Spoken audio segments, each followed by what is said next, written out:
What is going on, good people? Welcome, welcome, welcome. Happy Friday. It is whiskey kind of day. This is a podcast just for talking about the business day to day that we all experience as business owners and entrepreneurs. And I just want to say welcome. Now, this show, we're going to celebrate the ups and downs, the highs and the lows, but more importantly, those moments that make you say, damn it, I need a drink. And so that's what we go do. We go grab some drinks. We go hang out. And so for the next 30 minutes, I mean, let's just come in, post, comment. I want to see and hear your interactions. We go hang out and have a good time. Um, my my host, Don Amiche, is a really good friend of mine. He is one of the top voiceover artist in the country and the world. He's heard all over the world. He does amazing stuff for a lot of great radio stations. And you'll never know his face. You may hear his voice. But he's online all the way from Los Angeles. And he's going to be working the system for me. And we're going to hang out and have a good time. So please come in. What's up, Don? How you doing, sir? Man, everything is good. How you doing all the way out in Dallas, man? We miss you out in California. Hey, man, I miss California too, man. I think more than anything, as cliche as it sounds, I miss the weather. I really do. It's freezing. It's freezing cold. And I wouldn't know where else. There's no beach in Texas. All you got is lakes and hot ass weather and all kind of other stuff. Really, really, really. So I'm getting this. Yeah. I'm having issues with this mic. Can you hear me? I got you loud and clear. Okay. All right. Good deal. Good deal. Yeah, man. Well, listen. Couple disclaimers. First off, I mean, we may say a few things that you can't express without using a few choice words. So forgive us in advance if you have any kids or small children around. Turn the sound down. Turn your volume down, or your headphones on, or whatever the case may be, so you can enjoy hanging out with us. Or just tell them to go to bed. It's Friday. You need some adult time, and they need to find their own corner or a toy and go take a nap or something. So just want to get that out there. Also, we're not promoting anyone to drink or smoke or do anything. We just want you to have a good time and enjoy the relaxing feel of a happy hour, but as with we are all doing right now, social distancing. So grab your coffee or your tea, milk, orange juice, whatever you have. Hey, Some tequila. tequila. Done got tequila. I am drinking Gentleman's Jack. Gentleman's Jack is my drink of choice for the night. So grab your drinks and let's have a good time here. Can we talk about the 2020 and how 2020 has got to be the year in my entire life? Oh man, 2020 has been crazy, absolutely crazy. So let me just start off by saying, so I'm working with Fubu Mobile, and we're obviously expanding. And one of the things that we did in 2020 was expand into a new part of DFW area, and that was in the Arlington area. And we opened up March 3rd, and we got the first notice to shut down like March 21st or March 22nd. Like 3 weeks.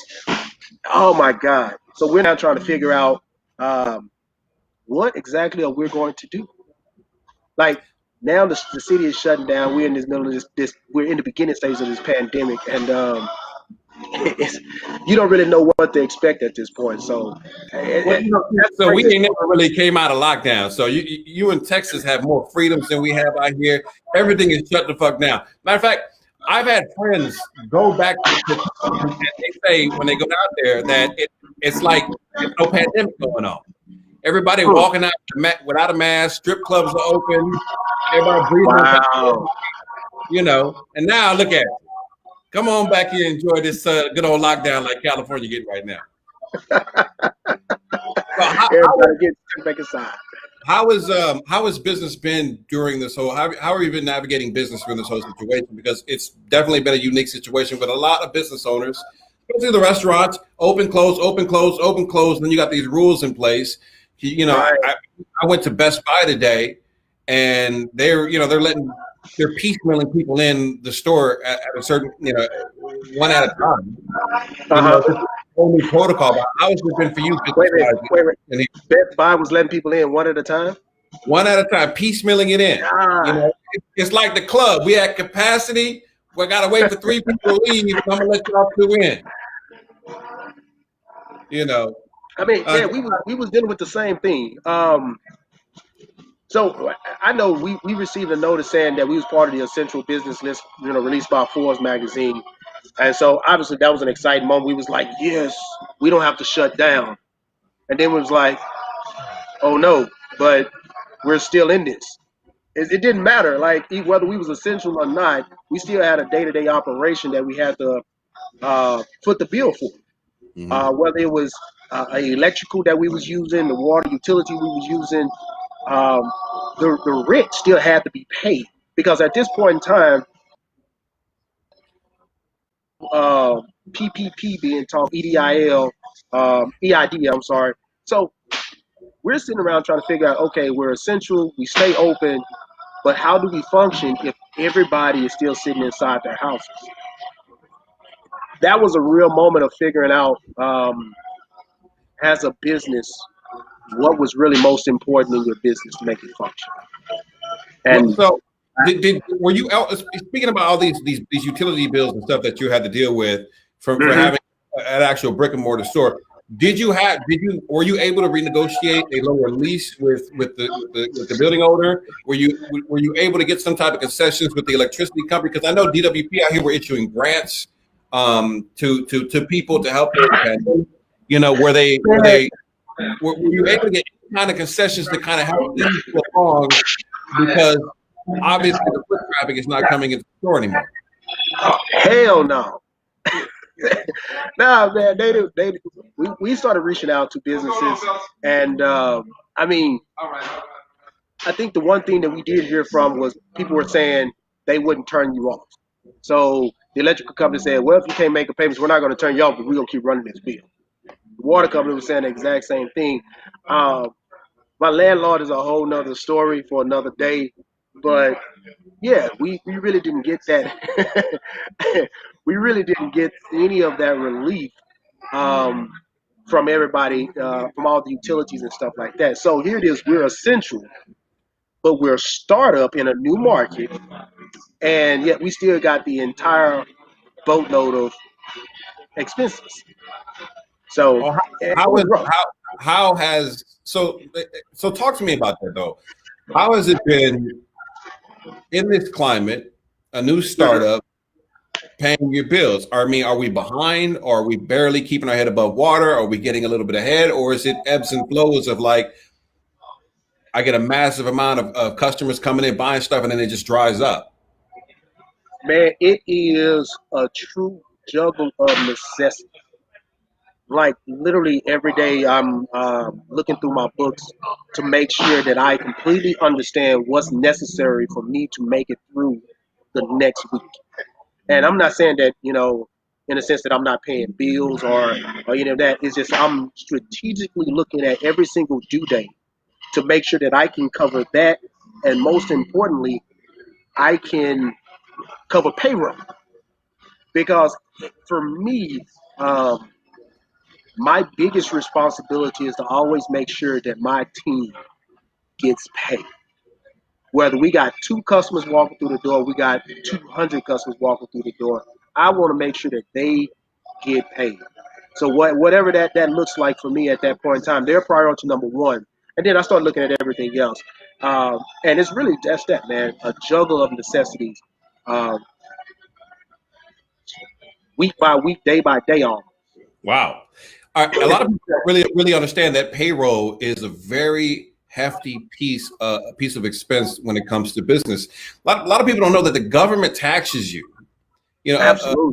It taxes you on your payroll, which when you think, why would you tax me on my payroll for hiring somebody? It's astronomical. It's you don't really understand this. You don't understand this until you're a business owner, to where you see that there's a massive amount of tax, and it's almost counterproductive for almost, if you want people to have a fucking job. Excuse my language. If you want people to have a job, but then you're taxing the payroll of especially a small company who's barely trying to make it, and making, cutting my profit margin down, and making my expenses higher. Absolutely. I mean, it when you really look back at what one of the things that Trump was trying to do is he was trying to eliminate taxation on the payroll taxes during his time in office. During his time in office and during this pandemic, the early parts of it, he was really, really focusing on payroll taxes. And from a large corporation standpoint, I can see how that's beneficial.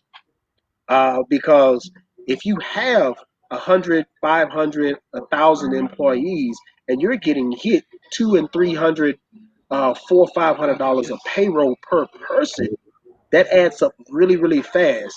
You get into the $50,000, $60,000, tax break every month. So that really starts to add up. So I can understand, as he was trying to help his constituents in that upper echelon of ownership, how that made sense. But it didn't make sense for the smaller businesses, which were the truly affected individuals in this pandemic. Because as a small business owner, for me, the payroll tax was, maybe $200 or $300 a month. But I got 4 or 5 employees. So yeah, that's a good little portion of money. But to say that I'm still on the hook for it at the end of the year, that means at the end of the year, instead of me being able to break up this loan payment of employee taxes over the course of a year, I'm dumping this entire $7,000, $8,000 to in some degrees, trying to cover this balance. And if not, then they was going to hit my income tax, or it was going to be a part of my taxation for the year. So Right. it didn't make any sense for the small business owner at that point in time. But being the businessman that he is, I can see how he was trying to push that for his constituents. I mean, I think you also look at it too. If I cut you a break on the payroll taxes, that's money you can roll into digital advertising to bring more people in traffic. I mean, it's freeing up capital resources. You're definitely going to have to pay for it at the end of the year anyway. But I would rather give it to you to invest in your business than sending it to the federal government where it's not going to make any money. Right. No, I mean, and that's absolutely true. It is one of those things. Is if again, for those larger corporations, for me, if I got that relief and it was $200 an employee, and that's $800. Absolutely, $800 towards marketing capital or something like that was beneficial. However, if there's no one getting out and my business relied on people walking through my doors, then what am I marketing? Where's that real benefit for me? And I think that's what really came down is although it was a relief to some degree, but where is the real benefit? And I think, honestly, my opinion on that is that's why I got hung up in Congress the way it did, is because no one could really find the real benefit when it trickled down to the small businesses, which is what the conversation was all about. Hey, if you're just tuning in, it's a whiskey kind of day. My name is Amiche. My man Gabriel is in Dallas. Yes, sir. We're going to be talking to some business owners here in a minute. Our good friend Duane Cofield. Right on. Speaking about doing business, did you have an issue with? Did you have to lay off any employees this year? Say that again. Did you have to lay off? But by the way, if you're just tuning in, Gabe is owner of a Fubu Mobile in Dallas. It's a dope little store, bringing the Fubu brand back, and we're talking about how businesses have been surviving in this pandemic. Did you have to fire any employees this year? Man, that was probably the hardest part. So I didn't necessarily have to fire anyone, but when it first kicked off and we didn't really understand how this whole thing was going to play out. Thank you. when we really didn't know how it was going to play out, I had to be very mindful of the business surviving. And so I brought my staff together and I told everyone at the same time that we didn't really know where this was going to kind of explain that whole dynamic. And unfortunately, I'm going to have to send everybody home based on the stay at home shelter in place ordinance that was released in Tarrant County. This was before we knew that we was essential. And so explaining that to them and letting them know that, this is not something that we can cover financially. You're going to have to be without pay, but understandably, if you need to find some other means of employment at that point in time, having my HR team come in and walk them through the process of what are your options? Can you file for unemployment at these things? It was heart wrenching because as as little as I knew about the process and me being trying to stay very in tune with what was going on, so I can be a very informed business owner or employer. I can only imagine the little that they knew, even more so, and how scared and terrifying it was for them for me to come in and say, "Hey, I can't do this." They was probably looking at me like they had no clue if I was going to survive or not, and if they was going to have a job to come back to. What was their situation with that? So it was terrifying in the sense that I couldn't give them any real answers. I couldn't give them any securities, just because I really didn't know what securities I had for my own business, and therefore we had to really look at what we needed to do to make the business continue moving forward. How do we survive this, not knowing what this really was at that point in time? So crazy. When you send them home, did and you were ready to try to call them back, did you have an issue trying to bring them back in? Because a lot of people were making more money on unemployment than probably what you were paying them. So was it hard to get your employees back to work after some time had passed and we kind of like understood what we were dealing with COVID wise and adapting to the situation? And okay, the doors are opening back up. Texas is opening back up. Was it hard to get your employees back in the building? Shit, man. Listen, I almost filed for unemployment myself the way they was paying people. I was looking about how can I figure out this unemployment thing? No, man, absolutely. I had a couple that when they were explaining to me that they're getting paid, their spouse is getting paid, and then they're getting X amount of dollars extra because of their small children. I'm doing the math, and it's no way I can match that. Like we're in the middle of a pandemic, and I can't match that. So it was kind of counterproductive in the sense that unemployment came in the way they did from a business owner perspective. But I absolutely understand an employee saying, you know what, I'm going to ride this out. But this is where I get upset with some business owners to where like they get mad that the federal government steps in and is paying the employees more money than they would be making working. And the business owners are always like, let the free market decide. Well, the government stepped into the free market, and the free market, you got to pay a little bit more to get your employees back to work. Yep. It just is what it is. And so there were a lot of business owners bitching about that. I understand, but like, what are you going to do? Like, you want cheap labor, and right now, cheap labor is a little bit more expensive.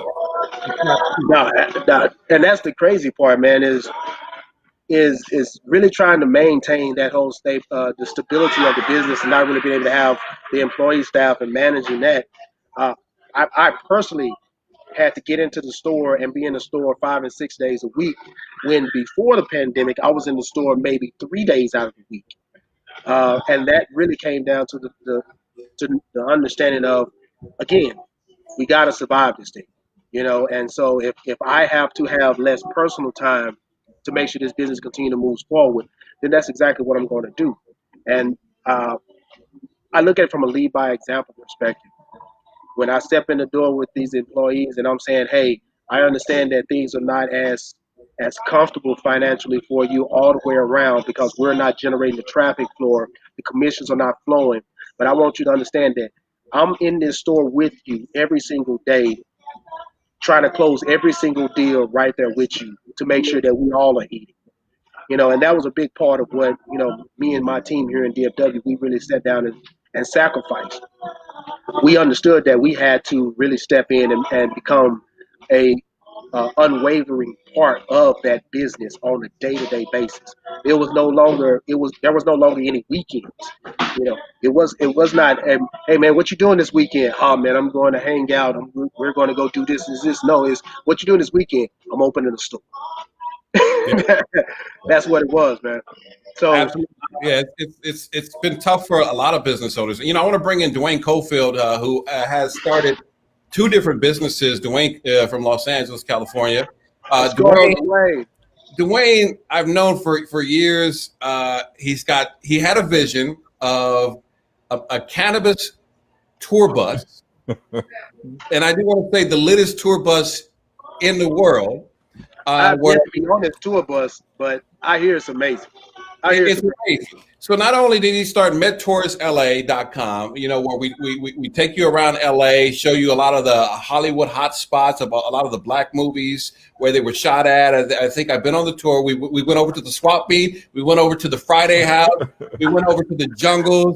It's a true Hey man, LA it's like the full black experience, man. a full black experience. So if you love it, and this is great because a lot of, and Duane can speak to this, your business was just kicking off. You started it last year, and then it's taking off. COVID hits. It's a big shutdown, but there was also an unexpected consequence that you experienced where people who were in states that were locked down were coming to California because the flights were cheap. Yeah, big time. So first of all, shout out to a whiskey kind of day, man. This is your launch, man. So kudos to you, Gabe, man. Thank you for having me down, Amiche and Gabe. This is a wonderful situation. What are you drinking? What are you sipping on today? I'm sipping water, brother. I'm sipping water, man. I'm not sipping any whiskey. I'm sorry, man. I'm on. No worries, I got you. I appreciate it, man. A Coors Light, if that helps. That does, man. What did you find a Coors Light at? Yeah, really though, man. Goodness. All right. At my local liquor store at the shelf. Okay.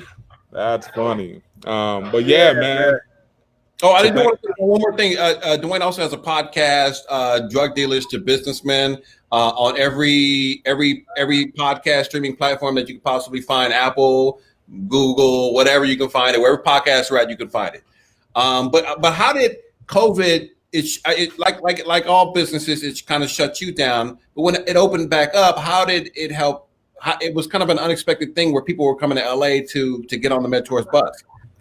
Yeah, man. So yeah, we got shut down just like everybody else. We were one of the, I would say probably one of the main ones hit in terms of tourism. A lot of the buses, because they didn't want people interacting with each other from different households, and we got people from all over the country and particularly the world to come to visit LA. So they shut that down. But once they started opening it up with restrictions, we did see a surge from the states who hadn't yet legalized cannabis or were in the process of doing it. So your Oklahomas, your Texas, Louisiana. We had a lot from Texas, Austin, Dallas. I think we even had Houston too. But Florida, Alabama, a lot of the southern states, and they were just here. And when we would pick them up at the hotels, they would just be packed with black folks visiting. Yeah, it's very weird. It's weird. Like black people were coming to California. They were hanging out in Beverly Hills. It's just like everything. Well, listen. So black people are concentrated down south, East Coast, right? And so a lot of these states out there, marijuana is not legal. So to get a cheap flight to Los Angeles and get a cannabis dispensary tour and get to see Black Hollywood and all these places, for a great deal was just, I think, too good to pass up for a lot of people. Yeah, and one of the things we pride ourselves on is taking you to the real part of LA, where you get that experience that you're not going to get on any other tour. Because, like you said, with jungles, we took you to the jungles with Denzel. Told everybody, King Kong ain't got nothing on me. So we take you to that part. Just these parts that resonate with certain audiences. And then we also have our Beaches and Buds tour, where we take you around to a lot of the beaches in LA. But ultimately, man, we've been hit. I think I heard you and Gabe talking about, how, the employees and having employees can actually really hurt you. And I totally agree. And one of the things that, that I think we're beneficial, we're a little bit lean, have a constant, employee force that we need to actually we're kind of seasonal type, extra work type business. But one of the best things that we did, I think, was we purchased our bus, which allowed us to have it sitting. So it didn't incur any cost as it was just sitting. So the days that we couldn't do tours, we didn't have a lease that we were obligated to. Insurance was kind of cool and flexible about the situation to a certain extent. But we didn't have a lot of those same problems that a lot of the other bus and tour operators have, because they had these leases that they still needed to adhere to, and in addition to insurance, which is insane. And you guys should know that from a business standpoint. Yeah. Now speaking of that ability to pay that note and be able to have that ownership. So how did you come up with this idea to get to that point, and what was your journey of getting to that ability to be able to pay for this truck, come up with this idea, this concept, and be able to continue to move forward? Sure. Yeah. So we got the idea from I had a cannabis delivery service before I started the tour business. And California changed their laws. They made it a little bit more cost, put a higher investment in getting a licensing. So I said, I thought about it, and I've always felt like, I read the Levi Strauss story, of him supplying the jeans and all the picks to the gold, people that were panning for gold. So I figured I could still make money and not necessarily handle the plant directly. So read about this. Somebody had posted an article about a guy up in the Bay Area that was doing tours and made $1 million in a year in his Camry. And I had a Camry at that time. I knew where all the good cannabis was.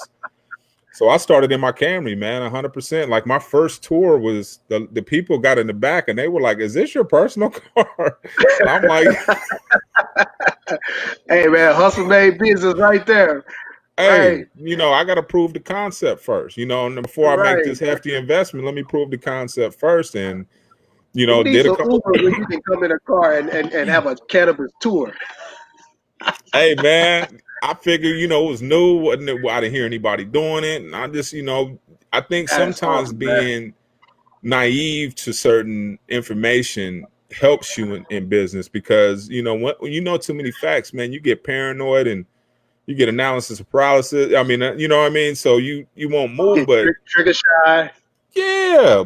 So the more I don't know, the more I'm gonna just keep going after it. And I went and I got more people, and I got a website. And then as I started getting more people, I got to rent a car and got to rent a van. And then I went to a conference, a cannabis wedding expo. I met the guy who actually was one of the first tour operators in Denver.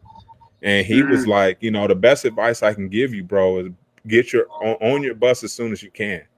He was like, because then you can kind of control your destiny at that stage. You can set your prices. You can, do private events, do what you want to do, because you're not obligated to a lease or obligated to keeping a bus a certain way because you got to turn it back in or whatever the case. So we got it. We got a deal on it, and we just put everything behind it. My father helped me. Threw me a couple bones to help me get it going. Man, that village, man, that village is important. I'm telling you, you got to have it, man. It was anybody who says, man, I got it alone, I got it out the mud by myself, they ain't telling the truth. They ain't, man. They ain't. I came up by my own bootstraps, man. Come on, shut up. Man, somebody helped you find the boots. So, you know what I'm saying? So you might have pulled them up, but shit. Somebody might have pointed you in the boots direction. So I don't want to hear that. So, as you get older, you start to really understand that village and how important it is, and how a lot of us really we lack it, to a certain extent, because we don't have somebody setting us up for a head start. We got to pull our resources, and we playing behind the 8 ball. Duane also has another business called hairlivery.com, where he basically delivers hair to upscale clients. These are not the Korean store type clients. I do want to say this is premium hair that gets hand delivered to your doorstep. How has that business been during the pandemic? Nobody wants to have no contact like that. Now, wait a minute. Before you answer that, I just want to say that's the story I want to hear. Because when I first heard you was selling hair, I was like, wait a minute. This man is slinging hair? Hey, for a few years, brother. I'm listening, man. I'm listening. Yeah. So that concept came from my wife actually having an experience at a shop, and she was buying some hair, and I was with her, and I was like, "You spent on him?" I found out how much she spent, and just the way they treated her, I was like, "We can do it a little different." And I was, at that time I was in grad school, so we were reading a lot of case studies on different. This is when Dropbox was starting. A lot of these unicorn companies were starting, so they were doing. Nobody was really doing delivery, and I was like, what can we do if we're going to get in this game? We got to figure out a niche and a way to position ourselves. You know what I'm saying? So I didn't see anybody doing it, and this was in 2014. I was still at KJLH with Duane. And I was like, I had went across the street, wrote it down on a napkin, and I was like, just put it together. I said, what if we do hair? Not came up with the name Hair Livery. So we started off. I built a little raggedy website. I designed our flyers. They were horrible. And this was, again, I didn't know. Nobody was telling me this ain't the way you're supposed to do it. So I just kept going. And lo and behold, it caught on. We started running ads online, and we started just working, and me, my mom, and my wife, and put it together. It's a family-run business. It's still me, my mom, and my wife. And we deliver hair. You can order it online. We bring it the same day, within a couple of hours.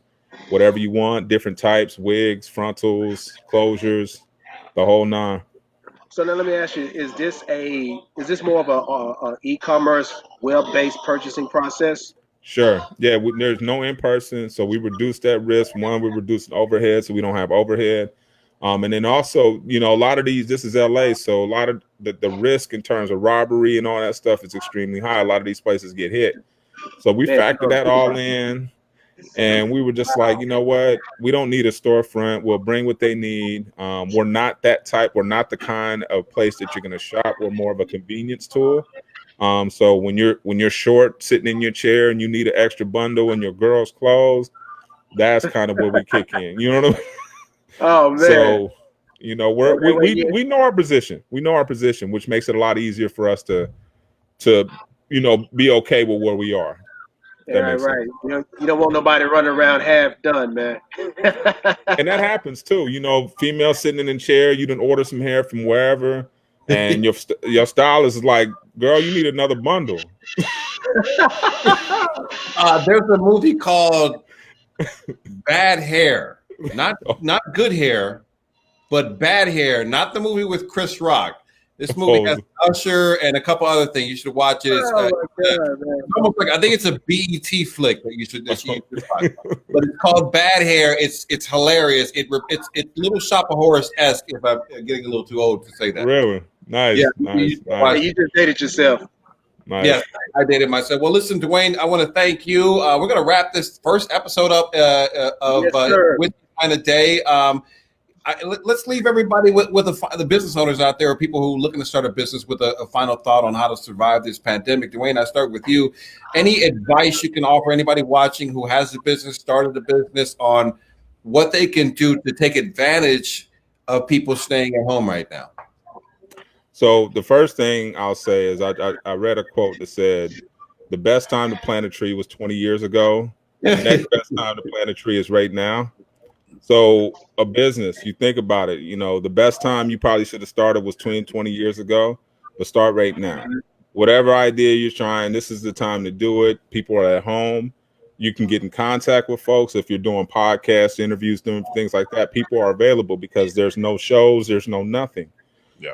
So you can get hosts, you can get guests. As far as business goes, think about necessity, right? Think about a need that you can super serve. Right? What do people need right now, right? Trash can, like at my dad's apartments, he's handicapped. He lives in a large complex. There's nobody to take his trash out. That's a business. Trash cans, spraying trash cans, cleaning them out. That's a business. That is a business. Like I would pay somebody literally $5 so I don't have to walk down to the trash can. I'm telling you. And that's easy, and you can brand it and you can franchise it, just have a service. Start a business right here. Wow. It's colors and systems, dog. That's all the franchises are. Colors, brand names, and systems, man. But that's it. That's the best piece of advice. Start now. All right, Gabe, what can you advise? What would it be as being a business owner with a brick and mortar store under a well-established brand? What can you offer somebody who's going through business or trying to start business? How they can either survive or take advantage of this pandemic? Well, I would tell anyone in the pandemic, whether you're brick and mortar or not, I think everything is really going to fall heavy. I'm sorry, they're getting ready for a sound check here. Everyone is going to fall on reliability and reputation. So whatever you decide to do, whatever business you decide to pull together, whatever hustle you decide to turn into a business, just be committed to it, be genuine to it, and be genuine to the people that you're servicing, because that's what's going to allow you to survive this pandemic. And when you come out, people are going to remember the quality of service and care and attention that you put towards your service or whatever you're offering to your consumers, and they're going to be loyal to that service and that quality. So I just employ anyone that has a business, anyone that's starting a business, anyone that's doing business right now, to be committed and genuine to your product and craft and your customer service. All right. Well, there you have it. A whiskeykindaday.com is the website where you can go to. Duane, where can they follow you online? I know it's a water kind of day for you, but you can find me at the Motivating Marketer. What was that? You can find me at the Motivating Marketer on Instagram. That has a link to everything else I do. So just tap in with me on Instagram or drug dealers to businessmen podcast.com. MentorsLA.com and hairlivery.com. Gabe, yes, where can you also? Whiskeykindaday.com is the place where you can go. Where else? You can find me on all social media platforms, Gabriel DA. And shout out to the Amiche Cigar Lounge. That's where I'm at right now. Social distancing, but having a great time. 4099 West Camp Wisdom Road here in Dallas, Texas. So I really appreciate them. This is one of those moments of calling on your village. I absolutely love the owners because when you get here, they make you feel like at home. And it's kind of back to what I was saying about the quality of your customer service and care. They really make you feel like you're part of the family, make you feel like you're at home. They cater to your needs, whether you need a drink or you need a cigar. They want to make sure that you're taken care of. Right now, Jason is back there. I think he's about to fry up some chicken. It's not often you see somebody go from pork drink to serving some food, and that's because he is committed to your experience. And I absolutely love him for that, man. He makes sure you have a top-notch experience every time you come in here. So I applaud them because they inspire me, and that's why I'm actually here right now, man. So be out of shape, man. I love these guys. All right, well, we're going to wrap things up. Sounds like they're getting ready for a little Boosie to come in there and perform here in a second. No, but I think it's like some jazz or something like that. I mean, music. I love music. I'm in. Keep it classy. Duane, thank you so much. Gabe, thank you so much. And thank all of you for watching this whole stream. Share it with your friends if you enjoyed it. Absolutely. And stay tuned for the next episode of A Whiskey Kind of Day.